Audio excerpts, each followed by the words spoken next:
Bienvenue chez Obscurlist pour des podcasts de jeux de rôle dans des univers sombres. Précédemment, dans Don't See the Blood, Hélène et Rosa sont arrivées à Manesti et ont rencontré l'homme qui correspondait à la photo. Cet homme, à qui elles ont parlé, semblait pourtant à la fois mort et vivant. Nous reprenons alors qu'elles décident de partir pour la maison de Jack Waring. Bonne écoute de Don't See the Blood, épisode 3. Vous avancez le long de la route qui serpente dans Manesti. Au bout de la route, il y a une petite allée de terre qui monte vers un petit cottage gris. Il est à une courte distance. Vous garez la voiture en bas de l'allée de terre. Vous montez jusqu'à la petite maison. À mesure que vous approchez, toutes les deux, les lieux vous paraissent familiers. Le chant des oiseaux, le craquement des graviers sous vos pieds. Est-ce que l'une d'entre vous va frapper à la porte ? Oui. Moi, je propose qu'on y aille ensemble. Oui. Tu frappes 3 coups. Et vous attendez que cette porte s'ouvre. Mais vous savez toutes les deux instinctivement que lorsqu'elle va s'ouvrir, le papier de la maison, le papier peint de la maison, sera jaune avec des dessins de tulipes. La porte s'ouvre. Une femme ouvre la porte. Derrière elle, vous voyez un papier peint jaune avec des tulipes. Mesdames, oui. Bonjour. Est-ce que Jack est là ? Non, Jack n'est plus. Je peux. Je commence un peu à péter un câble en fait. Écoutez, on est bien ici chez la famille Waring. La famille Waring, oui. Oui, c'est. Je suis Rosa, voici Hélène. Et vous êtes ? Mary. Elle me dit quelque chose ou pas ? C'était la femme qui ressemblait. Non, pas du tout. C'est une femme de campagne en fait. Ouais. Mais il fait froid. Vous voyez, elle se couvre comme ça. Elle a sa robe d'intérieur en fait. Vous avez le vent qui souffle. Vous voulez peut-être rentrer quelques minutes ? Mais de toute façon. Oui, merci. Vous rentrez, elle ferme la porte, elle vous indique le salon. Vous saviez directement qu'il fallait aller sur votre gauche parce que le salon se trouvait là. Vous retrouvez les meubles du salon. Vous les connaissez, ces meubles. Sauf peut-être ce buffet qui n'était pas là avant. Et vous savez d'instinct où vous devez vous asseoir. Et je vous prépare un petit peu de thé, peut-être ? Volontiers, merci. Rosa, je ne sais pas si vous avez eu la même impression que moi, mais dès que la porte s'est ouverte, je n'ai pas été surprise par le motif du papier peint dans ce couloir. J'ai comme une impression de déjà-vu. Pareil, mais je commence à être excédée par tout ceci. Et là, je ne comprends pas. C'est la première fois que je viens ici. Je ne comprends pas pourquoi ça m'est familier. Je ne connais pas du tout cette famille Waring. Et dans cette pièce, est-ce qu'il y a des objets ou... Oui, j'ai l'impression de connaître ce salon comme si c'était ma maison. Et à part ce buffet-là. Alors que vous parlez, vous apercevez 2 petites têtes qui sont glissées dans le chambranle d'une porte. La porte qui donne sur l'escalier qui monte à l'étage. 2 petites filles, vous diriez environ 5 ans, 6 ans, quelque chose comme ça, qui vous regardent. Et puis dès que vous croisez leur regard, elles filent en fait. Vous les entendez rire et courir dans les escaliers. À ce moment-là, Marie sort et arrive et pose le thé, s'installe. Et vous souhaitiez me parler de quelque chose de particulier ? Je vous avoue qu'en fait, nous étions venus jusqu'ici pour rencontrer la famille Waring. Et Jack, Victoria et leurs 3 enfants. Mais vous venez de nous apprendre que Monsieur Waring était décédé. Qu'en est-il du reste de la famille? Quand tu parles de tout ça, au début, elle était souriante, elle est très prévenante. Elle vous sert du thé, elle vous demande ce que vous voulez, un petit sucre, du lait, machin. Et en fait, quand tu as commencé à parler de Jack, Victoria, son visage est devenu un peu plus fermé, en fait, et un peu plus triste. Et non, pas décédé. Il n'est plus là. C'est-à-dire, il a disparu? Alors, elle a tremblé un tout petit peu, alors qu'elle est très précise dans ses gestes. Elle s'est assise, elle a pris son thé, et en fait, Jack est parti. Je ne l'ai plus jamais revu. Et il est parti depuis longtemps? Ça va faire 6 ans. Et qu'en est-il du reste de la famille? Victoria, les enfants? Vous êtes toute seule dans cette grande maison? Je suis seul avec mes 2 filles. Ouais, c'est... Ah, je crois qu'on les a aperçues tout à l'heure. Comment s'appellent-elles? Lisa et Bethany. D'accord. Ouais. Moi, j'avoue que là, je me dis, bon, on a vu 2 petites filles, c'était un peu perturbant. Peut-être qu'à un moment donné, on s'est dit, tiens, c'est peut-être moi. Et puis finalement, je me dis, ce Jack Waring, on le connaissait pas plus que ça. Là, on nous dit qu'il est parti il y a 6 ans. Cette dame, Marie, elle a pas l'air... elle a pas l'air d'attendre son retour. Les deux petites filles, maintenant on sait que c'est les 2 petites filles de Marie. J'ai envie de me dire, c'est bon, on est venu, on a vu, on repart, quoi. Et toi, Rosa? Vu qu'en plus on n'est pas à l'aise dans cette maison. C'est qui, en fait, Marie? On sait qui c'est par rapport à Jack? Non, elle nous a rien dit, mais... Vous avez quel lien de parenté avec Jack Waring? Jack était... Et mon époux, le père de Lisa et Bethany, mais il ne les a jamais connus, il est parti avant leur naissance. Et vous-même, vous êtes qui pour Jack? Attendez, je comprends pas, excusez-moi, mais il a bien été marié avec une certaine Victoria, non? Mais qui êtes-vous exactement? Eh ben, nous sommes... Je vais faire un jet de bluff, parce que j'en ai marre aussi, je suis un peu dans un état un peu second. Je dis, nous sommes Rosa et Hélène. Elle blêmit et s'évanouit. Ok. Eh ben, j'essaye de fouiller dans la maison. Ok, donc toi tu pars fouiller dans la maison. De bien voir la chambre de Jack, s'il a disparu, ils ont peut-être laissé ses donc tu affaires. veux fouiller dans la maison? Ah ouais, moi maintenant j'en peux plus en fait. Je vais au-delà des conventions en fait. Et toi, Hélène, qu'est-ce que tu fais? Moi, j'aurais tendance à m'occuper de Mary. Ok. Peut-être si je sais pas où elle est tombée, mais essayer de le mettre sur un divan, essayer d'aller chercher un linge frais ou choses comme ça. Moi, j'avoue que j'ai envie de m'arrêter à mes conclusions tout à l'heure en me disant c'est 2 petites filles, maintenant on sait qui c'est. Donc tu essaies d'être pragmatique et pratique. Ouais, j'ai un peu envie de mettre un point final à cette histoire. En fait. Donc tu vas. Donc je laisse quand même Rosa, je vois qu'elle veut, donc je me dis allez, je la laisse fouiller à fond. Visiblement elle en a besoin, mais on va pas s'éterniser dans cette maison. Quoi. Ok.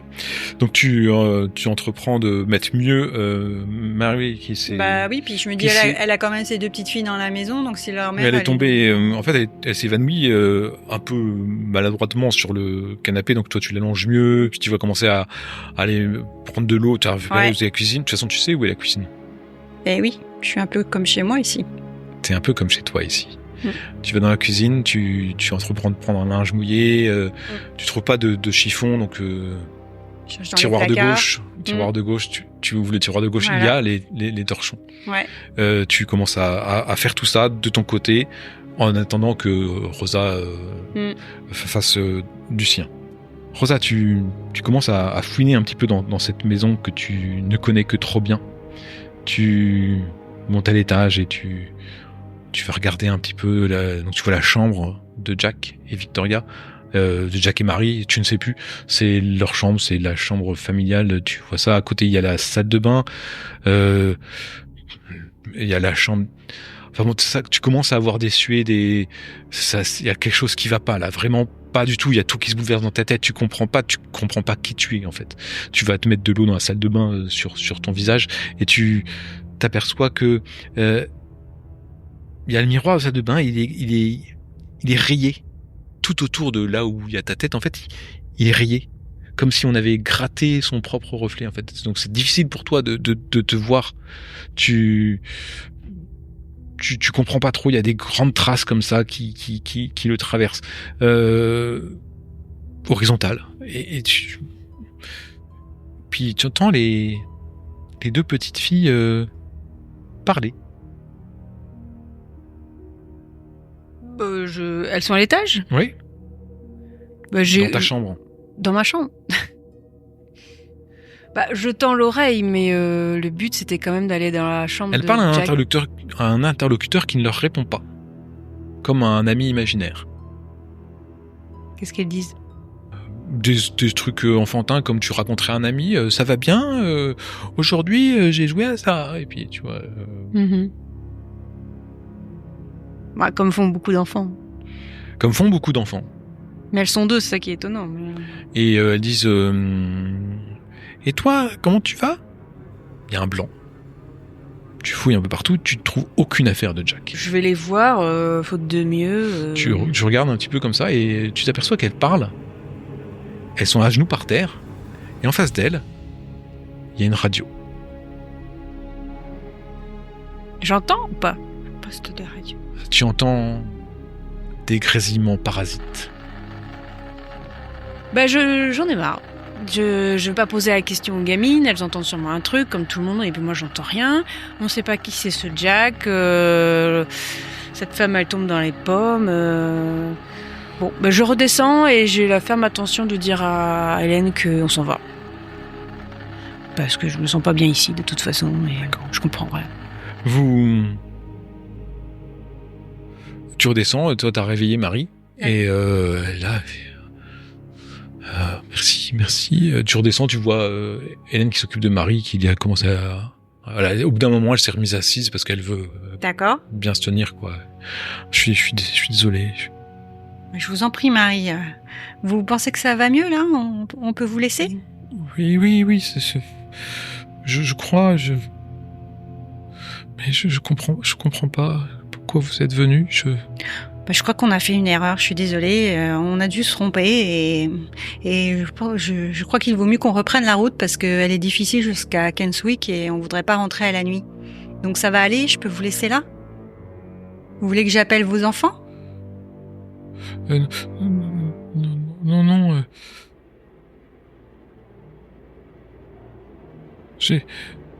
Quand Jack est parti,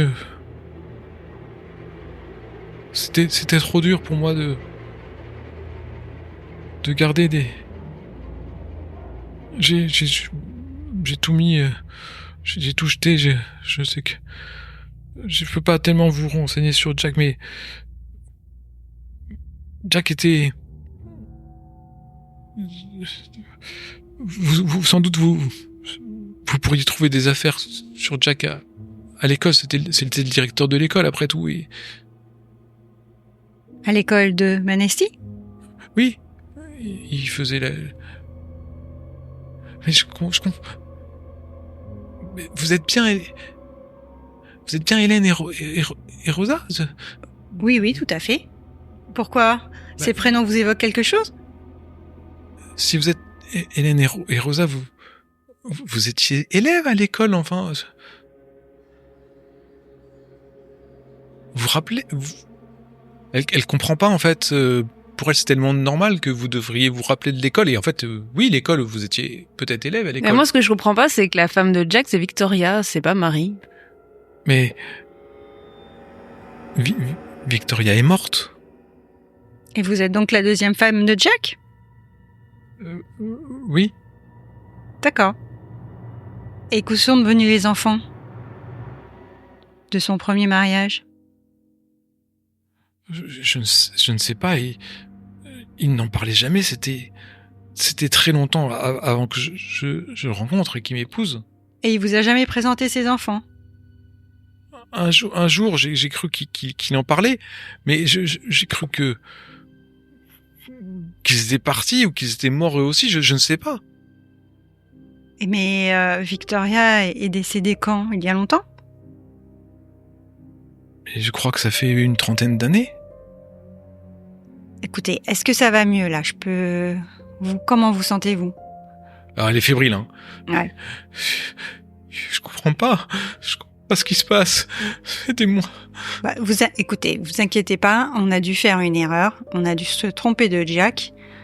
Vous inquiétez pas, ça va aller mieux et si vous vous sentez mieux, on va vous laisser tranquille. Parce que je vois Rosa qui s'impatiente, qui commence à tourner en rond. Et j'avoue que moi aussi, j'ai un peu envie de changer d'air et de sortir de cette maison.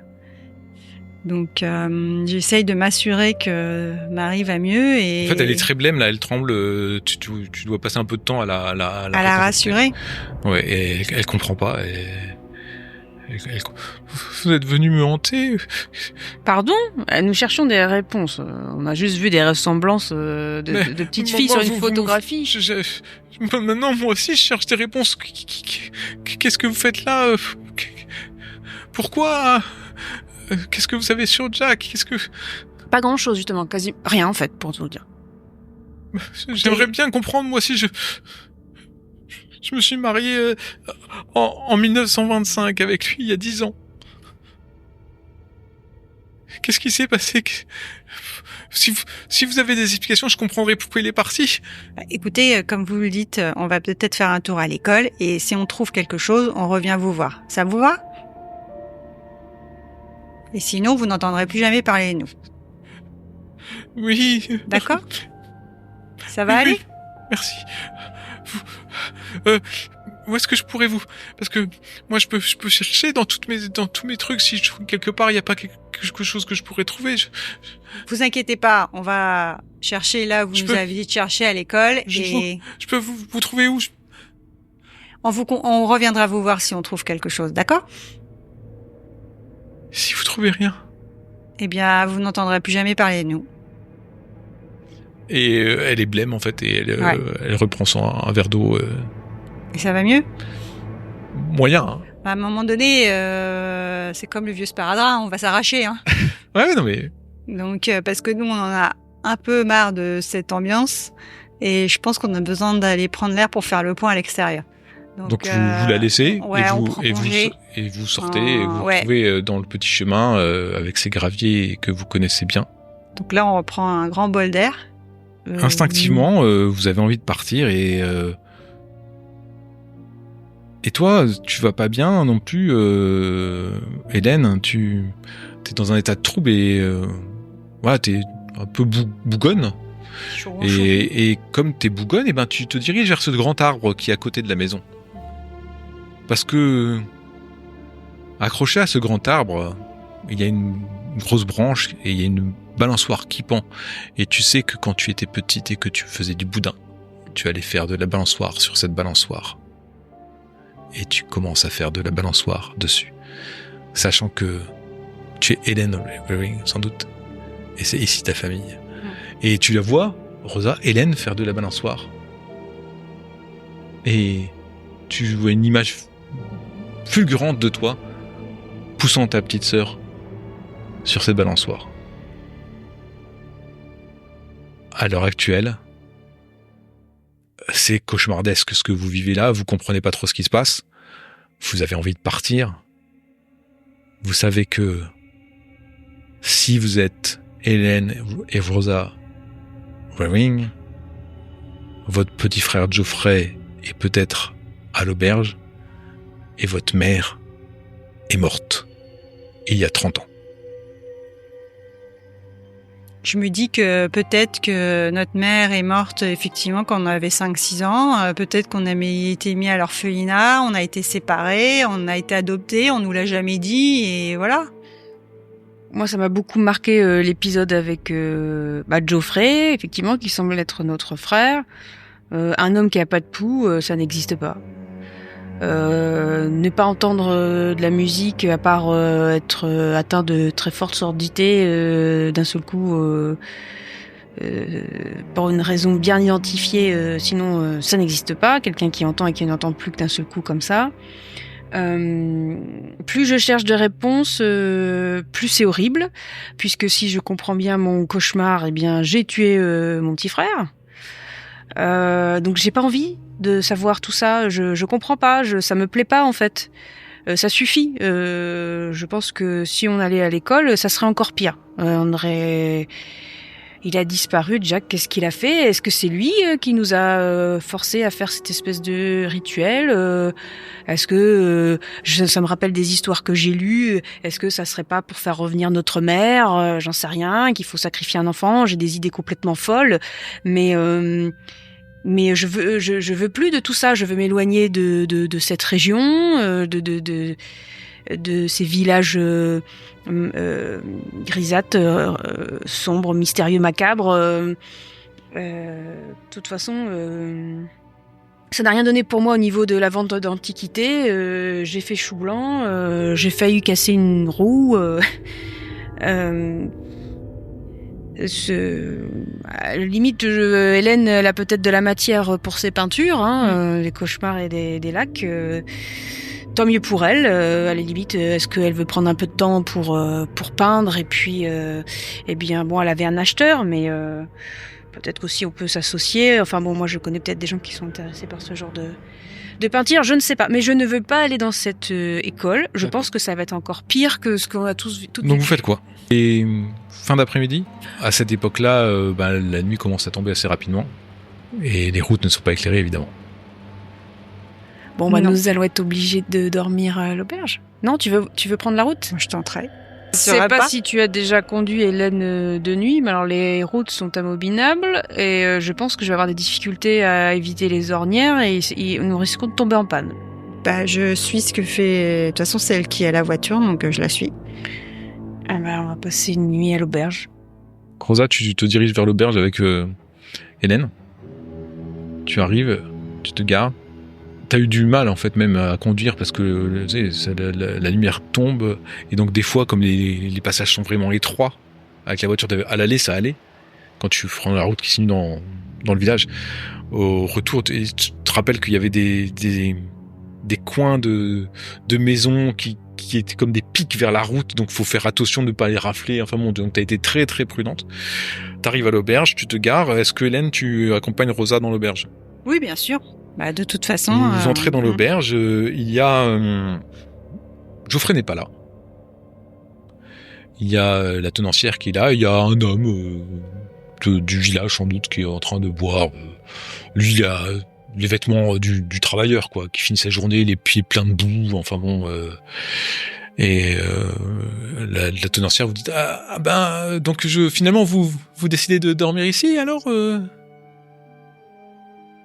Oui, Madame Werwing est souffrante, alors elle va pas pouvoir s'occuper de nous et ses deux petites filles, donc on va pas la déranger plus. Nous avons décidé de prendre une ou deux chambres. Je regarde Hélène pour savoir si elle veut partager une chambre. Très bien, ça me fait très plaisir. Alors elle est toute contente, elle va chercher, et puis vous entendez Victoria. C'est l'homme qui a parlé.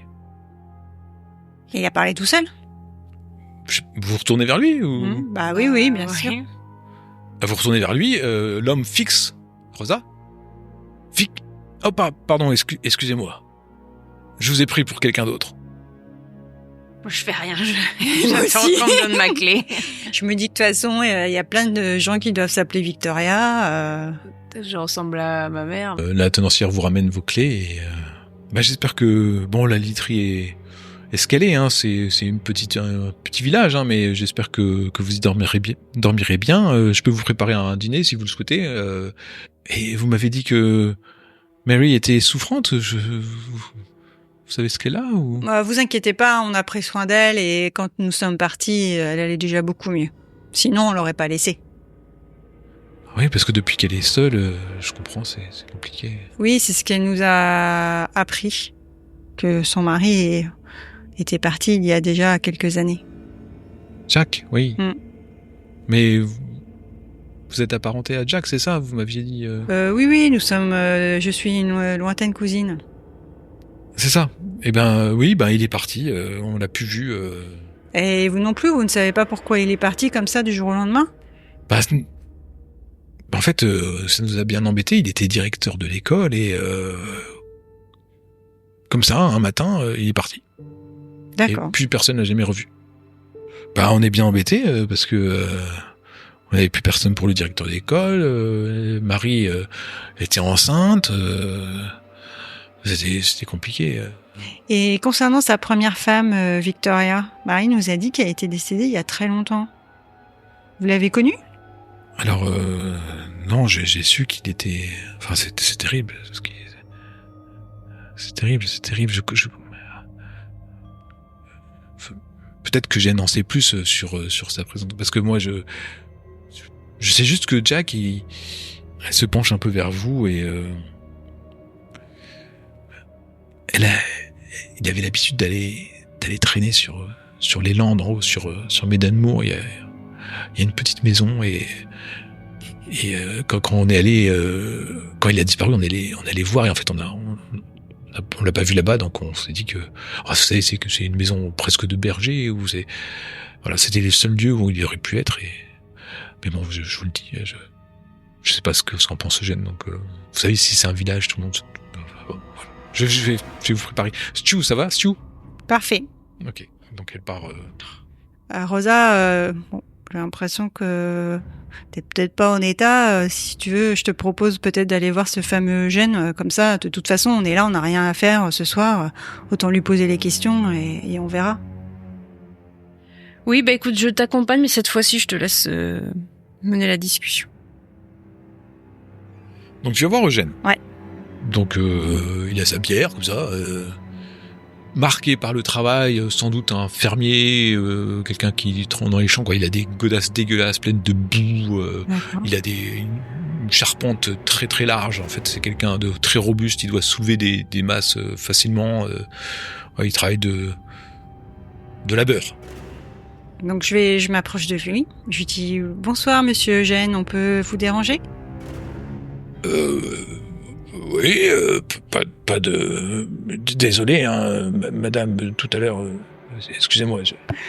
Je vous en prie, on se présente, je suis Miss Long et je suis accompagnée de Miss Parker. Nous sommes venus dans la région pour venir voir la famille Waring. Et donc nous sommes rendus chez eux et nous avons rencontré Mary et nous avons appris que non seulement Jack Waring avait disparu, ou en tout cas était parti sans donner d'adresse il y a 6 ans, mais également que sa première femme, Victoria, était décédée. Est-ce que vous pourriez nous en dire plus? Il boit sa bière, il la pose, tu vois qu'elle a bien réduit. Victoria, c'était une gentille dame. Et j'étais jeune à l'époque. Elle était jolie.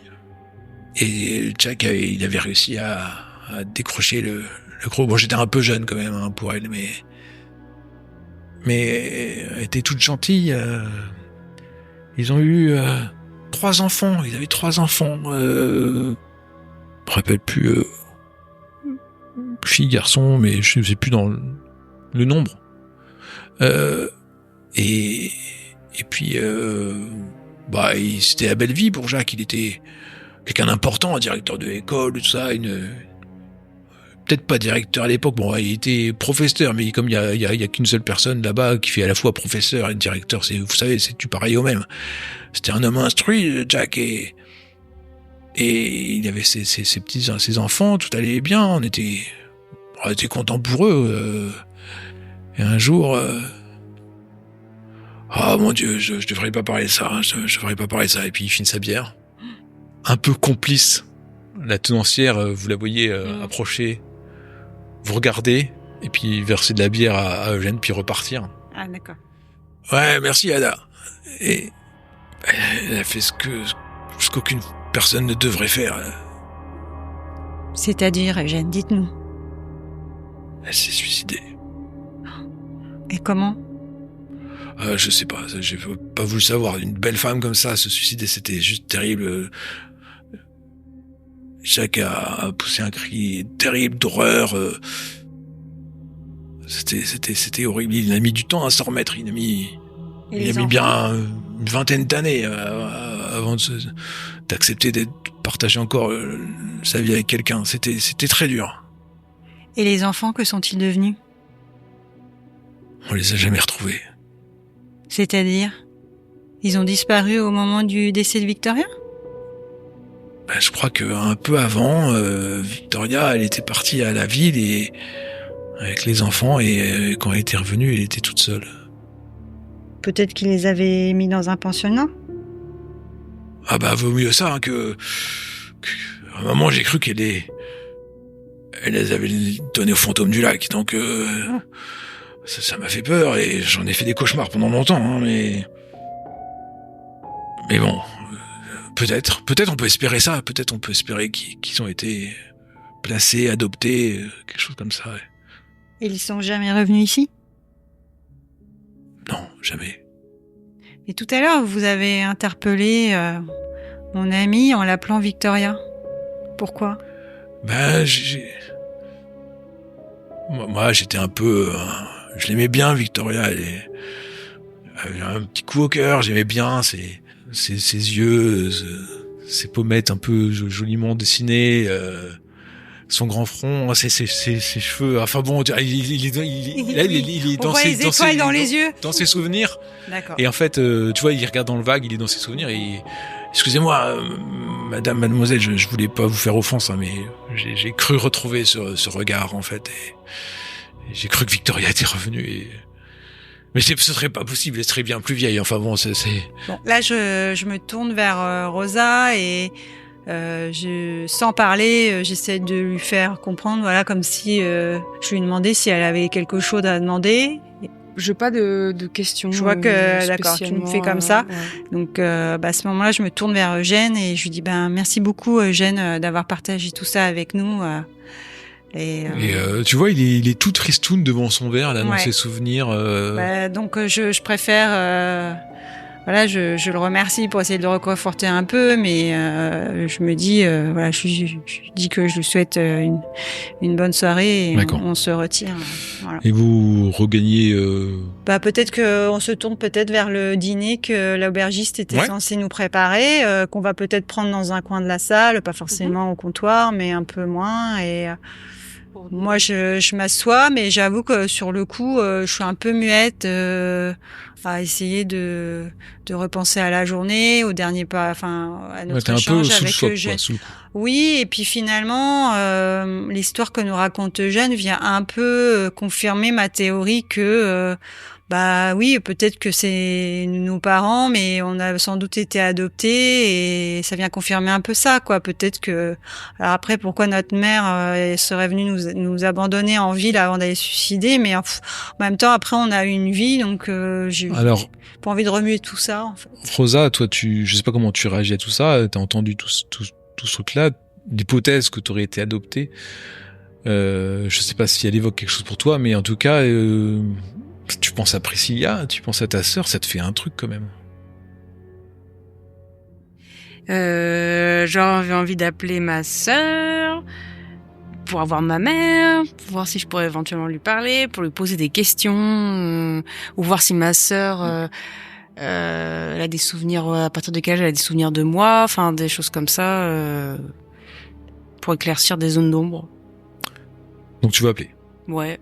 Ok. Après je mange quand même. Donc vous mangez le stew qui est un bon alors c'est un bon stew avec le mouton, c'est le mouton du coin, c'est voilà, c'est pas un truc ça tient bien au corps, ça réchauffe bien, c'est vous voyez vraiment la cuisine de paysanne, traditionnelle du terroir, quoi. Bien calé. Et Ada espère que vous êtes satisfaite. Et puis elle vous donne vos clés de vos chambres. On la remercie. Je lui demande si elle a le téléphone. Ah oui, elle est toute fière. Vous avez remarqué, j'ai fait des demandes, vous savez, longtemps, hein, parce que ils ont toujours refusé. Tout ça parce que... Enfin bon, j'ai réussi à obtenir le téléphone finalement. Oui, bravo pour village comme celui-ci, Bah, vous c'est comprenez, inattendu. s'il se passe quelque chose, la ville est loin, s'il doit Vous faire avez venir un tout à fait médecin. raison, madame. Vous avez bien raison. Donc je peux l'utiliser Ah oui, bien sûr, bien sûr. Donc je l'utilise et puis j'appelle ma sœur Priscilla D'accord. qui vit avec ma mère. On est en fin de journée, t'appelles chez toi. Toi, Hélène, tu la laisses appeler, je pense que tu es à la table. Ça décroche. Tu Bon. tombes sur Priscilla. Bonsoir Priscilla, c'est Rosa. Ah, Rosa, ça me fait plaisir. Ça fait quelques jours que t'as pas appelé, donc moi j'étais un peu impatiente. C'est presque inquiète, mais je sais que t'as une vie trépidante et pleine d'aventures. Oui. Moi, je t'avouerai que là, on m'entend ou pas quand je parle Pas forcément. Il y a 4 personnes. Il y a Ada qui est en cuisine, qui s'occupe de la cuisine. Il y a Eugène que t'as quitté, qui avait été les yeux dans ses souvenirs avec sa bière, qui est en train de cuver. Et il y a juste Hélène qui est là, mais qui est au courant de tout. Donc. Oui, donc je tourne un peu le dos des gens, enfin voilà, pour essayer d'avoir un minimum de Intimité. Ouais, d'intimité. Ouais, je dis écoute, là j'étais venue à Keswick pour espérer faire une vente intéressante d'antiquités dans le cadre d'une foire d'antiquaires, mais ça c'est elle a été annulée et j'ai rencontré une jeune femme peintre et on a décidé de faire un peu de tourisme et Ah bah c'est chouette parce que c'est sympa. oui, bon, la région est un peu particulière, hein, c'est sombre, mais je voulais te demander, t'as des souvenirs de nous deux, enfants, vers 4, 5 ans, 6 ans, des choses comme ça? Bah, je me rappelle pas bien, mais je sais que t'avais ton caractère, hein, qu'il fallait pas tu tenais tête assez facilement, on pouvait pas trop négocier, c'était difficile, hein, mais bon, souvent je cédais, hein, parce que en tant que grande sœur, maman elle m'avait dit, il faut que tu sois gentil avec ta petite sœur, mais pourquoi tu me demandes ça? Oh, parce que je me suis dit que moi j'avais pas beaucoup de souvenirs et je discutais avec cette jeune femme peintre là et elle en avait pas mal et je me suis dit ah oui tiens, est-ce que c'est juste moi qui oubliais des choses et donc peut-être je vais peut-être partager des souvenirs avec toi dont je me souviens pas et ça pourrait peut-être me revenir à l'esprit comme ça en évoquant des moments particuliers. Il y a un blanc. Oui, c'est bizarre. C'est soudain. Tu vas bien, Rosa?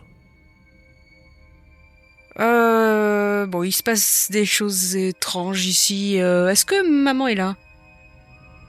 Ah, maman, je l'ai couchée, elle est un peu malade en ce moment. Tu sais bien, son cœur est un peu fragile et elle est fatiguée. Et, Rosa, tu m'inquiètes. Rosa, Oui. qu'est-ce qu'il y a? Il se passe des choses très très étranges ici. Vraiment trop. Qui me font douter sur...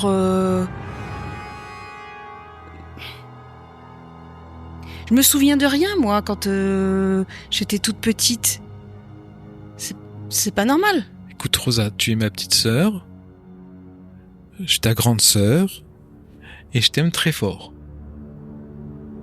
Qu'est-ce qui se passe là, Priscilla? Qu'est-ce qu'il y a? Tu me dis pas tout. J'ai besoin de savoir parce que là, c'est pas que je deviens folle, mais enfin, je suis pas très bien là. Il se passe des choses étranges ici. J'ai un lien avec Manesti, la famille Warwing. Si tu sais des choses, Priscilla, il faut me le dire. Hein. Elle cherche ses mots. Tu l'entends derrière. T'entends même des sanglots, en fait, un petit peu, sa gorge un peu nouée. Ça a jamais rien changé. T'es ma petite sœur et je t'aime comme ma petite sœur. J'ai été adoptée, c'est ça? Maman a toujours voulu que j'en parle jamais. Elle dit que c'était pour te protéger. Des fois, j'ai voulu te dire, mais elle a dit que c'était pour te protéger et que il fallait que t'étais ma petite sœur et moi j'ai toujours voulu une petite sœur et Et donc je t'ai toujours considéré comme ma petite sœur. Pour moi, c'est de ma famille. Oui, toi aussi, t'es ma sœur, je remets pas ça en doute, mais est-ce que juste maman voulait pas que je sache que je sois adoptée ou est-ce qu'il y avait autre chose? Est-ce que tu sais dans quel cadre j'ai été adoptée? Non, je sais pas si maman sait non plus. Elle m'a juste dit que tu devais pas savoir et que je devais m'occuper de toi et que peut-être que des fois tu serais triste, peut-être que des fois t'étais très triste et tu pleurais beaucoup et j'ai dû prendre soin de toi longtemps et j'ai dû beaucoup m'occuper de toi pour te réconforter. Bon, écoute, je commence à découvrir des choses sur mon ancienne famille. Voilà, je commence à découvrir que ma mère biologique, c'est Victoria Warwing, et que mon vrai père, Jack Warwing, a disparu. Écoute, j'ai plein de choses qui m'arrivent là, plein de sentiments, je tiens à toi, j'ai pas envie que tu partes, mais en même temps, je comprends que tu aies besoin d'avoir des réponses. Maintenant, on est adulte, on est grande. Puis je connais que ton caractère, je sais que quand t'as une idée en tête, vraiment, tu vas au bout et puis t'as besoin d'avoir des réponses. C'est normal, si tu peux avoir des réponses sur tes origines, peut-être ça va te permettre d'être mieux et de... Bah, c'est exactement ça, Priscilla. Alors écoute, je peux comprendre que ça fait beaucoup pour toi. En ce moment, je suis dans une auberge à Manesti. Ce que je te propose, c'est que je te rappelle demain matin pour voir si tu as eu le temps d'en parler avec maman éventuellement. Je t'avoue que c'est pas juste trouver des informations sur ma famille. J'ai l'impression qu'il y a quelque chose de grave qui s'est passé et ça me fait un peu peur. Plus je me rapproche de la vérité, plus ça me déstabilise. Donc, mais s'il y a quelque chose qu'elle sait, il vaut mieux qu'elle me le dise plutôt que je l'apprenne peut-être ici. Voilà, c'est tout. Je crois pas qu'elle en sache plus, mais tu te rappelles quand on jouait au jeu du détective et que je devais cacher des indices et que tu devais trouver la solution du mystère et à chaque fois tu t'allais au bout et je pense, Rosa, qu'il faut que tu ailles jusqu'au bout, il faut que tu saches ce qu'il en est, parce que sinon, tu n'y arriveras pas à retrouver un sommeil paisible et à avancer. Tu vas tourner ça en boucle tout le temps. Moi, j'ai tourné longtemps en boucle le fait que tu as été adopté, mais... Écoute, il y a il se passe des choses étranges ici. Je sais pas qui était exactement mon père. Je sais pas ce que je vais découvrir. Mais écoute, c'est terrible ce que je vais te dire, mais voilà, je te dis quand même, si t'as plus de nouvelles de moi, eh bien, faudra venir à Manesti. Je viendrai, Rosa. Merci Priscilla, merci grande sœur. Et puis, tu l'entends vous raccrocher et dans un dernier son, ouais, je t'aime Rosa. Et puis elle raccroche. Et ainsi se termine Don't See the Blood, épisode 3.